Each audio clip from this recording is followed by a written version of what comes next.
ఇప్పుడు ఆ ఇంట్లో నుంచి ఫీజు తెచ్చి కట్టినా నేను చదవలేను నాన్నా. ఆ ఇల్లు ఈ ఇల్లు ఏంటమ్మా? ఎక్కడున్నా మీ నాన్న కష్టం. తండ్రి కష్టం నేరుగా బిడ్డల చేతికి అందుంటే ఆ పరిస్థితి వేరుగా ఉండేది. ఈ పరిస్థితి వచ్చుండేది కాదు కదంజీ. ఏదైనా నా అనుకొని ఆయన చెయ్యాలి. నేను మీ కూతుర్ని కాబట్టి మీరు చెయ్యాలి నానా అని నేను అడగడం బాగోలేదంజీ. అస్సలు బాగోదు కూడా.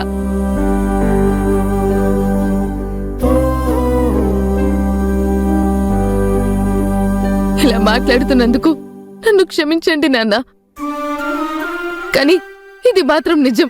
ఇక నుంచి నా చదువైనా నా తిండైనా నా కష్టంతోనే.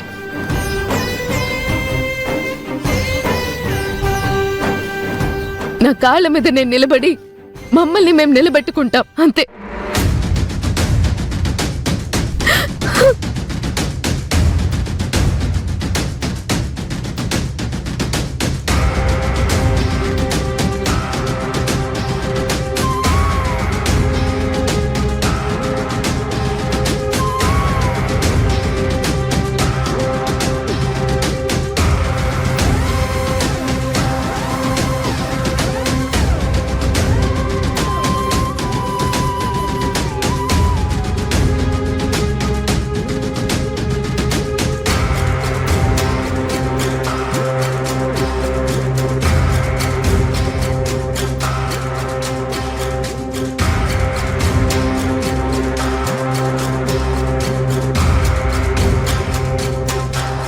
రే బాలు,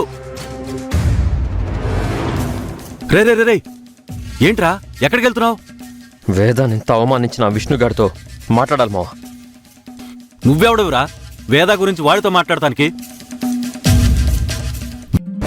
శ్రీమతి అన్నపూర్ణ